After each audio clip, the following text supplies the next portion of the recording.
Olá, olá, boa noite a todos e bem-vindos a mais uma live aqui do canal da Suno Research. Eu sou Carlos Cauta e sou editor do portal Suno Notícias e estamos aqui ao vivo para falar de resultados de empresas, resultados do primeiro trimestre de 2021. Primeiro vídeo que eu tenho o prazer de mediar aqui no canal da Suno e temos nossos queridíssimos Gabi Mosman e Felipe Tandelwalde conosco. Muito boa noite, Gabi. Boa noite, Carlos. Boa noite a todos. Estamos de volta aqui, mais alguns resultados trimestrais. Então, estou ansiosa aí para alguns comentários.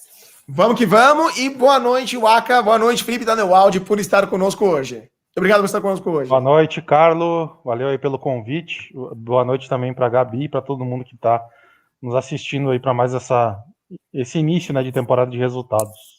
É isso aí. Então, vamos ao que interessa, falando de resultados. Hoje vamos falar de Vale, vamos falar de VEG, vamos falar de Santander. Então, iniciando com a mineradora mais querida dos brasileiros, né? A maior mineradora do Brasil, uma das maiores do planeta. Vamos falar de Vale. Vale que teve resultado muito interessante nesse trimestre, graças à valorização, né?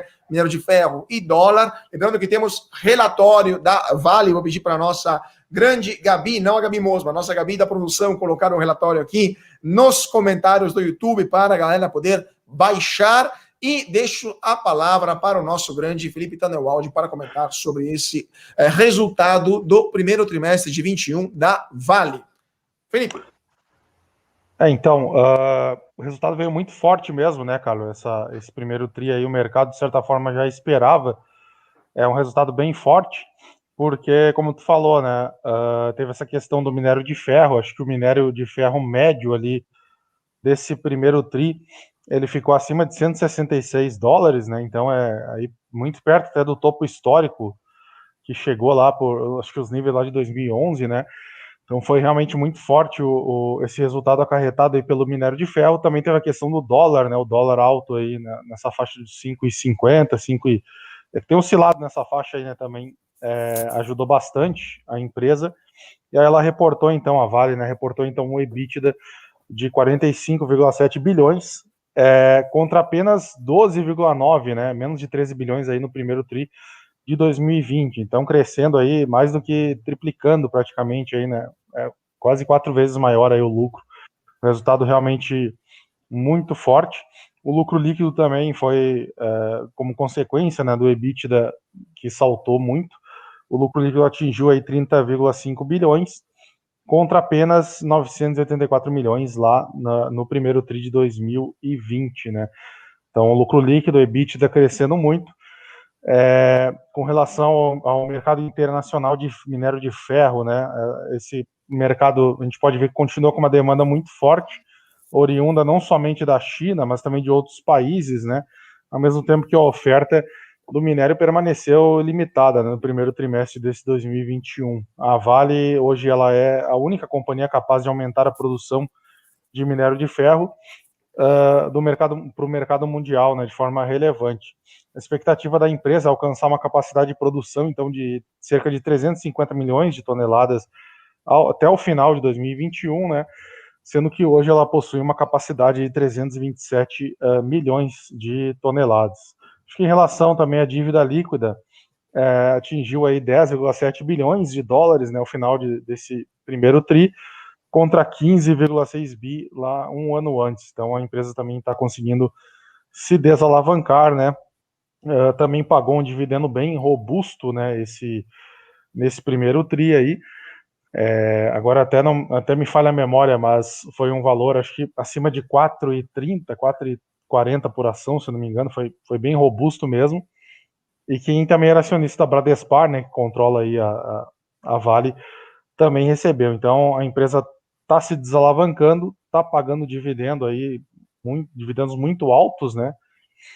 E é isso que se espera dela, né? O shareholders yield, que é o yield, né, que leva em consideração as recompras. A Vale também anunciou uma recompra, né, muito grande recentemente.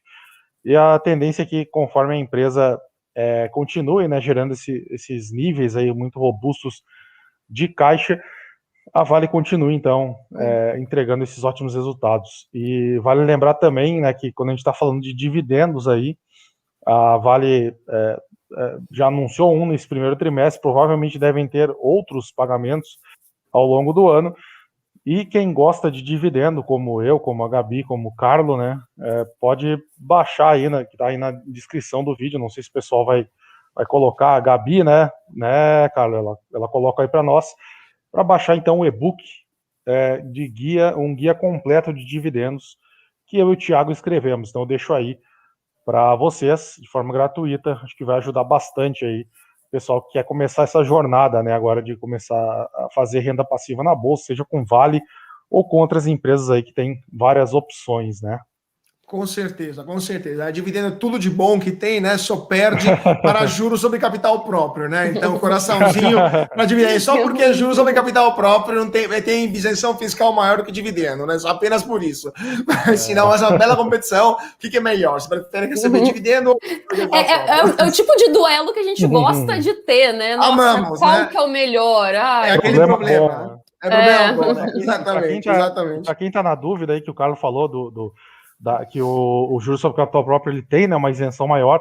Aqui o Carlos está falando, na verdade, na estrutura da pessoa jurídica, né, na estrutura da empresa, que lá a empresa abate como despesa, né, mas o investidor, quando ele recebe, ele paga ali aqueles 15%. Mas, no final das contas, ali é uma grande vantagem mesmo tributária para a companhia. Só para mesmo esclarecer aí que algumas pessoas, muita gente tem essa dúvida, né, de, mas Sim. Como é que o Carlos fala que JCP é melhor se eu pago 15% de imposto de renda? Então só que o dividendo já foi tributado na empresa e muitas vezes por taxas muito maiores, né? Exato, então, isso que as pessoas não entendem. Perfeito. Pois é. Vamos lá, então, falar de outra empresa que tem um resultado excepcional, né? Muito bom e que provavelmente vai dar também bastante alegria para os seus acionistas. Vamos falar de VEG, né?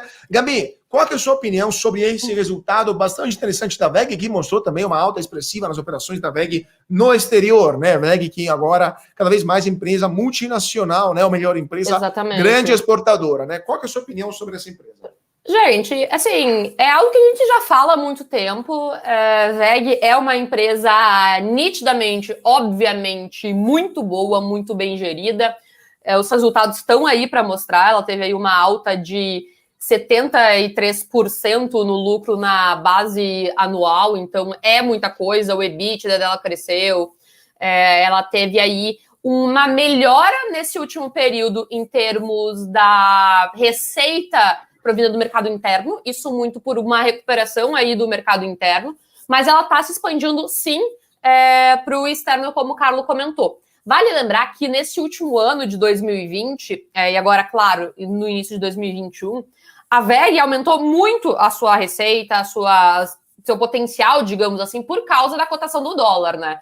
Então, ela ganha muito isso, assim, ela passou, digamos, tendo lucros recordes durante a pandemia, muito por causa da variação cambial, e agora ela começa a ver retomadas, então, tanto do mercado interno quanto do mercado externo. A grande questão que divide muito as analistas, e eu não vou me estender aqui tanto na questão de resultados da VEG, porque eles são excepcionais, mas vale lembrar que a gente está vendo esse pontualmente desse último ano, mas, claro, ela acaba, de alguma forma, perdeu um pouco de vendas, digamos, no ano passado, mas foi ajustado pela variação cambial e agora a variação cambial continuou em cima e ela recuperou isso, então isso propulsiona, digamos, os resultados dela. Mas eu acho que o interessante aqui é comentar essa, digamos, divisão de perspectivas de muitos analistas. Alguns acham maravilhoso que compra sempre muito por causa da gestão de qualidade e não posso discutir que, sim, é uma excelente empresa, não tenho dúvida da capacidade dela de crescimento. A gente tem várias matérias no Suno Notícias falando das perspectivas, do que a VEG quer ampliar no seu escopo como um todo. Mas muitos analistas entendem também que ela está muito cara. Isso porque a gente está vendo esse aumento de lucro e desempenho da VEG. Gente, é extraordinário. Só que o que acontece com o mercado? Ele acaba precificando que esse aumento ele vai se dar para a posteridade, ele vai continuar assim. E, gente, é muito difícil. Quanto mais a empresa cresce, mais difícil ela é continuar crescendo nessa quantidade. Tá? Por isso que a gente fala, às vezes, de small caps, são empresas pequenas que crescem mais e depois vão diminuindo o crescimento, se tornam grandes empresas. Então, é muito dessa visão que alguns analistas, e eu, assim, concordo em grande parte com eles, de que a VEG tá cara, porque o mercado vê ela tão bem e precifica tanto esse altíssimo crescimento, que, assim, se ela vier com um crescimento bom, mas não for tão bom, acaba caindo um pouco no desempenho, ela pode perdendo valor de mercado. E, de novo, a VEG agora, ela foi, ontem, se eu não me engano, teve o desdobramento das ações dela. Isso também é uma excelente sinalização. Eu já acho que estava na hora, realmente, porque por mais que eu diga que ela possa estar cara, mas eu não vejo ela como uma empresa que vá perder muito valor de mercado por essa constância de bons resultados, entendeu? Então, não é aquela coisa que as pessoas vão começar a vender porque deu um resultado não tão bom. Eu continuo acreditando que ela vai continuar tendo bons resultados.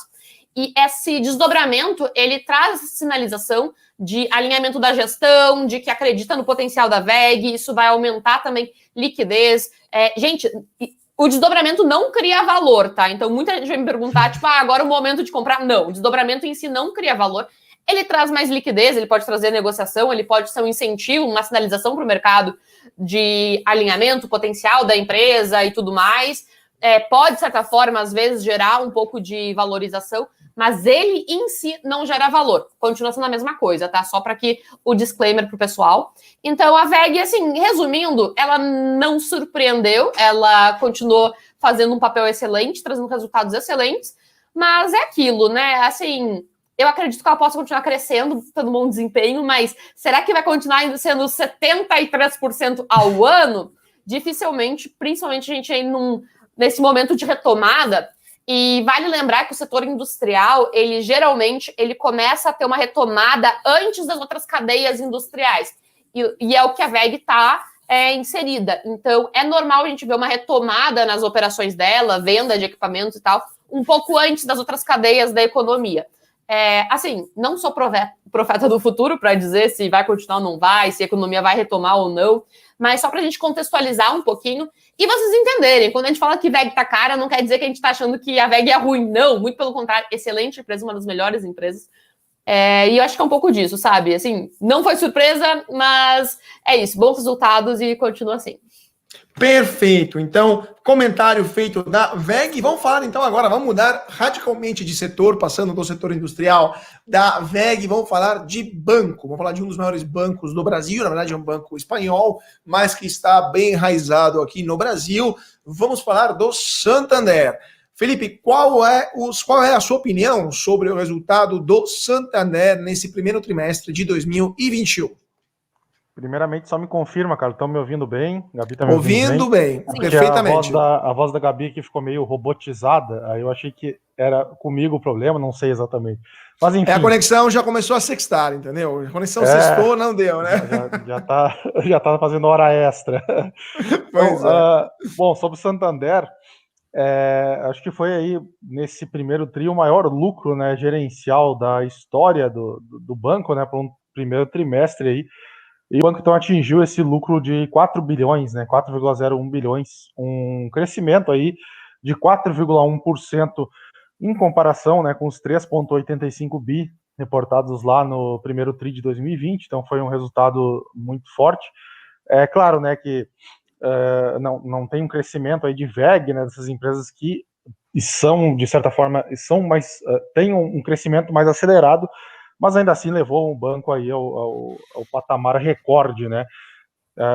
Então, também o outro ponto que eu destaco, o ROI, né, que é o retorno sobre patrimônio líquido, Return on Equity, ele ficou aí em 20,9%, que é uma baixa de 1,4% percentuais sobre o mesmo período de 2020, mas ainda assim muito forte, né? A gente está falando aí de um banco que retornou 21%, né? Imagina que cada real investido nesse banco, ele está retornando aí, nessa média de ROI, cerca de 21 centavos praticamente, né? Então, um retorno muito alto, que hoje em dia, principalmente hoje em dia, quando a gente está falando aí de Selic a 2,75, né? Menos de 3%. Quanto à carteira de crédito, acho que é também um ponto relevante, ela somou 424,7 bilhões e foi um avanço, né, de 12,2% na comparação com o primeiro tri de 2020, mostrando que o banco continua bastante competitivo aí nessa atividade de crédito, né.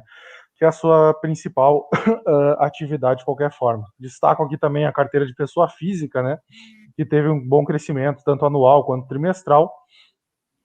Despesas com provisões, né, que estava machucando muito o resultado no ano passado, elas somaram aí 3,91 bilhões, e o saldo do trimestre, contudo, aí ficou em 3,16 bilhões, após receita de 753 milhões de recuperação, né, de créditos baixados como prejuízo. No quarto trimestre do ano passado, a PDD havia sido de 3,6 bilhões, enquanto no primeiro TRI de 2020 tinha sido 3,93 bi. Então ficou bem estável, né, a PDD na comparação com um ano antes, mas mostra aí, de repente, uma redução aí na tendência do trimestre contra trimestre, né? Agora a gente perdemos o Felipe, tá com a voz um pouco. Agora sim. Voltando então à tendência de trimestre a trimestre. Tá, beleza. Tá ouvindo bem agora, né? Forte e claro. Agora sim. Tranquilo. Não, daí, apesar, né, de ser uma estabilidade da PDD na comparação com um ano antes, ela pode aí mostrar, né, uma tendência aí de redução na comparação aí ao longo pro restante do ano, né? Claro. Um outro ponto aqui também que eu gostaria de ressaltar, o índice de eficiência, né, que é a relação, né, entre as despesas gerais e administrativas do banco, despesas gerais e a margem financeira bruta, né, ela foi de 35,2%, uma baixa de 1,9%, o que é bom, né? Esse indicador aqui, quanto mais baixo ele costuma ser, melhor. E também teve uma queda, então, de 3,6 pontos percentuais em relação ao último trimestre de 2020. Acho que isso aqui tem muito em linha, né, muito a ver, né, Carlos, com a questão da digitalização, né, também do banco. Claro. O banco tem conseguido aí aumentar as suas operações, né, digitais, conseguindo aí marcar essa presença, né, no segmento, ali nos apps, né, nas transações, tudo tem sido muito forte.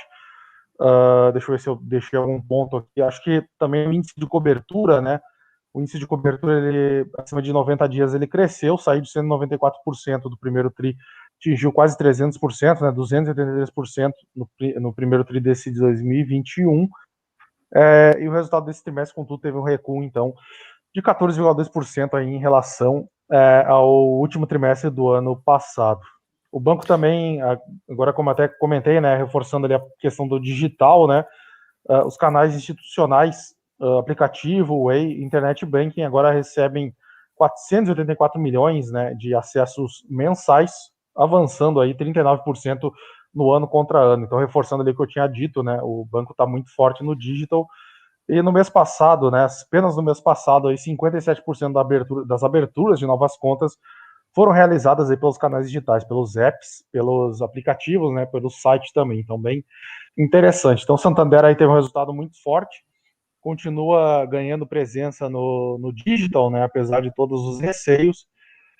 E o banco aí tem mostrado também uma excelente rentabilidade sobre o patrimônio líquido, crescendo carteira, mostrando que está muito bem posicionado aí, né, para capturar essa recuperação aí do crédito, embora a gente possa ver aí, talvez, uma pressão, uma manutenção da pressão na PDD, né, se por um lado a questão da pandemia vai aos poucos, parece sendo melhorada, né, regularizada, por outro lado, a própria carteira crescendo também, né, implica em maiores provisões, porque uma parte dela, naturalmente, acaba tendo ali um nível de inadimplência meio que ali estável, né? Então, mas de qualquer forma, muitos bons resultados aí do Santander. Perfeito. Telegráfico, Felipe, só para terminar aqui o nosso vídeo, aquelas provisões do ano passado em que a gente viu todos os bancos, inclusive o Santander, colocarem de lado, né, provisões para dívidas duvidosas, com uma inadimplência que não aumentou tanto quanto os bancos esperavam nos piores cenários. Você acha que eles vão colocar, inclusive o Santander, logo mais como dividendos para ser distribuídos, ou a gente vai esperar mais um pouquinho por causa da incerteza do mercado? Telegráfico. Acredito que o Santander já deu até um sinal, né, de que sim, que acabou de anunciar recentemente, inclusive, um dividendo bem alto aí, né, deu acho que 80 centavos por unit, e a tendência acho que continua isso, conforme os bancos continuem bem capitalizados, né, com um índice de Basileia bem alto e gerando caixa, e essas, como tu falou, né, as inadimplências não se concretizem de forma tão ruim, acho que é a tendência natural aí que os bancos voltem a pagar bons dividendos. Vamos aguardar, então, acionistas dos bancos, então fiquem de olho, vamos ver o que vai acontecer nos próximos trimestres. Gente, por hoje é só, eu queria agradecer muitíssimo os nossos convidados desta sexta-feira, nossa Gabi Mosman, muito obrigado por ter estado conosco hoje. Obrigada, Carlos, obrigada, Felipe, obrigada a todo mundo que está aqui, foi um prazer, eu espero vocês aí no próximo encontro de resultados. Prazer nosso, Gabi, e muito obrigado também ao nosso grande Felipe Tannewaldi. Muito obrigado por suas explicações. Valeu, Carlos, valeu, Gabi, todo mundo aí que nos assistiu nessa noite de sexta e nos vemos então nos próximos resultados. É isso aí, então, muito obrigado a você que está seguindo a gente no YouTube e nas redes sociais. Siga a gente no YouTube, no Facebook, no Instagram, no Twitter, nosso podcast que todo dia sai do forno e vai direto para a sua plataforma iOS ou Android. Também se inscrevam aqui no canal do YouTube, deixa aquele like maroto que ajuda nosso trabalho também, o comentário que também contribui para a gente melhorar, aprimorar as nossas lives. Compartilhe esse vídeo e também fique ligado em nosso site suno.com.br/notícias para ficar sempre atualizado sobre todas as informações que movimentam o mercado de capitais. Mais uma vez, muito obrigado a todos pela atenção, uma ótima noite, um ótimo fim de semana e até mais.